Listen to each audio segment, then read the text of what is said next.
మహారాష్ట్ర తెలుగు సాహిత్య అకాడమీ కార్యకలాపాల భవిష్యత్తు కార్యాచరణపై అవగాహన కల్పించేందుకు ముంబై ఆంధ్ర మహాసభ అండ్ జిమ్ఖానా ఆధ్వర్యంలో మంగళవారం నాడు సాయంత్రం మహాసభ ప్రాంగణంలో సమావేశాన్ని ఏర్పాటు చేశారు.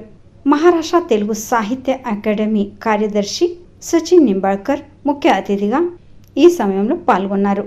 అకాడమీ లక్ష్యాలు మరియు చేపట్టనున్న కార్యక్రమాల గురించి వారు ఈ సమయంలో వివరించారు.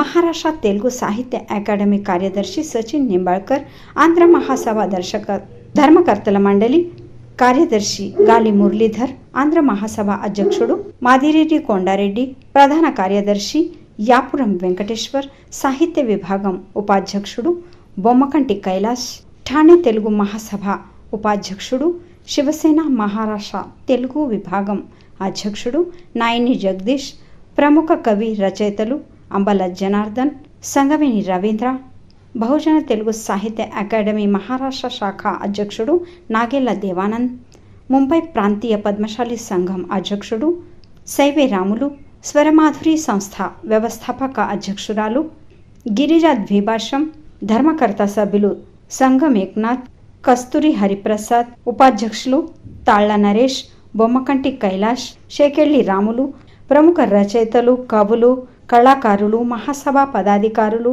వివిధ తెలుగు సంఘాల వారు ప్రముఖులు ఈ సమావేశంలో పాల్గొన్నారు.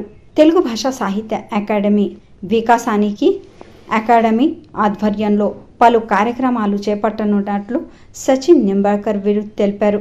ప్రతి ఏడాది లైఫ్ టైమ్ అచీవ్మెంట్ అవార్డుతో పాటు మొత్తం 9 సాహిత్య పురస్కారాలను ప్రభుత్వం తరపున నగదు పారితోషికాలతో అందజేయనున్నట్లు వారు వెల్లడించారు. తెలుగు రచయితలు, కవులు, కళాకారులు, తెలుగు సంఘాలు, సాహిత్య సంస్థలు, భాషాభిమానులు అకాడమీ సేవలను సద్వినియోగం చేసుకోవాలని కోరారు.